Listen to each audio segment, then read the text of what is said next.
Welcome back to Diwali special అరగంటలో వంట. So మనకి ఇవాళ దివాళీ స్పెషల్ గా ఒక పిండి వంటను చూపిస్తానన్నారు, అదే చందమామ. సో రాజశ్రీ గారు దానికి కావాల్సిన ఇంగ్రీడియంట్స్ ఏంటో మాకు చెప్తారా? తప్పకుండానండి. చందమామకు కావాల్సిన పదార్థాలు: సోంపు, బెల్లం, మిరియాలు, ఇలాచీ పౌడర్, కొబ్బరి పొడి, గసగసాలు, మైదా, సాల్ట్ మరియు ఆయిల్. సో రాజశ్రీ గారు చందమామకు కావాల్సిన ఇంగ్రీడియంట్స్ ఏంటో చెప్పారు, మరి దాని తయారీ విధానం చెప్తారా మాకు? ముందు ఒక బౌల్ తీసుకోవాలండి. ఓకే, అందులో కొద్దిగా 1 కప్పు మైదా తీసుకోవాల్సి ఉంటుంది. Okay, 1 cup of maida. First 1 cup maida తీసుకోవాలి. 1 కప్పు మైదా అండి. ఓకే, తర్వాత 1/2 కప్పు బెల్లం తీసుకోవాలండి.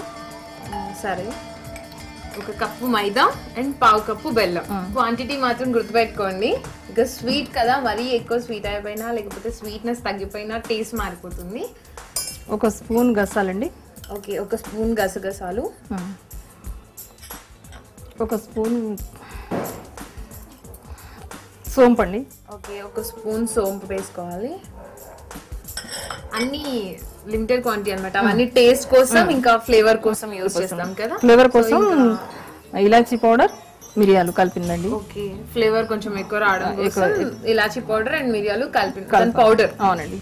ఓకే, ఆ తర్వాత కొద్దిగా టేస్ట్ కోసం కొబ్బరి పొడి వేయాలి. ఓకే, కొంతమంది కొబ్బరి అంటే ఇష్టం ఉండదు, వితౌట్ కొబ్బరి కూడా చేసుకోవచ్చు అండి ఇది? చేసుకోవచ్చండి. ఓకే, నాకే గసాలు లెక్కన చేసుకోవచ్చు, కొబ్బరి లెక్కన చేసుకోవచ్చు అండి. కానీ అసలు మామూలుగా చేసుకోవాలంటే ఈ రోజులను బట్టి, ఈ రోజులు చలికాలం ఉండడం టేస్టీగా ఉంటుంది, ఒంటికి మంచిది అండ్ టేస్ట్ కూడా ఉంటుంది. ఓకే, ఇప్పుడు కొన్ని అన్ని ఇంగ్రీడియంట్స్ ని అందులో వేసుకున్నాం కదండి, దాంట్లో కొద్దిగా వాటర్ వేసుకోవాలండి. లైట్ గా వాటర్ వేసుకొని కలుపుకోవాలి కదా. మరి వాటర్ ఎక్కువైనా లిక్విడ్ అయిపోతుంది అంటే దానికి కొలత తెలిసిపోతుందండి, మనం చూస్తుంటే తెలిసిపోతుంది. ఎక్కువ కావాలనుకున్నప్పుడు, తక్కువ కావాలనుకున్నప్పుడు దాన్ని చూసి వేసుకుంటుంటే సరిపోతుంది. సరిపోతుంది. ఇప్పుడు దాని మొత్తం అంటే బెల్లము ఇదే బెల్లం యూజ్ చేసుకోవాలని ఏమన్నా ఉందా? అదే లేదు, మన టేస్ట్ కోసం కొంచెం ఎక్కువ పిల్లలు ఇష్టపడాలంటే కొద్దిగా ఎక్కువ స్వీట్ కావాల్సి వస్తుంది. స్పెషల్ పిండి వంటలు చేయడం కోసం నల్ల బెల్లం అని యూజ్ చేస్తా ఉంటారు. లేదండి, అది కాదండి, మామూలుగా ఏ బెల్లమైనా వాడచ్చు. టేస్ట్ కోసం కొద్దిగా ఎక్కువ, పిల్లల కోసం మాత్రం కొద్దిగా ఎక్కువ వేసుకోవాలండి.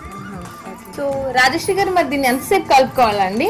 ఉండలు లేకుండా కొద్దిసేపు కలుపుకుంటే సరిపోతుంది. అంటే బెల్లం కరిగిపోవాలి, పిండి ఉండలు లేకుండా నీట్ గా ఉండాలి, మొత్తం మిక్స్ అవ్వాలి. మిక్స్ అయ్యి మంచి పేస్ట్ లో. ఓకే, దెన్ మరి ఇది కలవడానికి మొత్తం మిక్స్ అవ్వడానికి ఒక 5 minutes పడుతుందండి.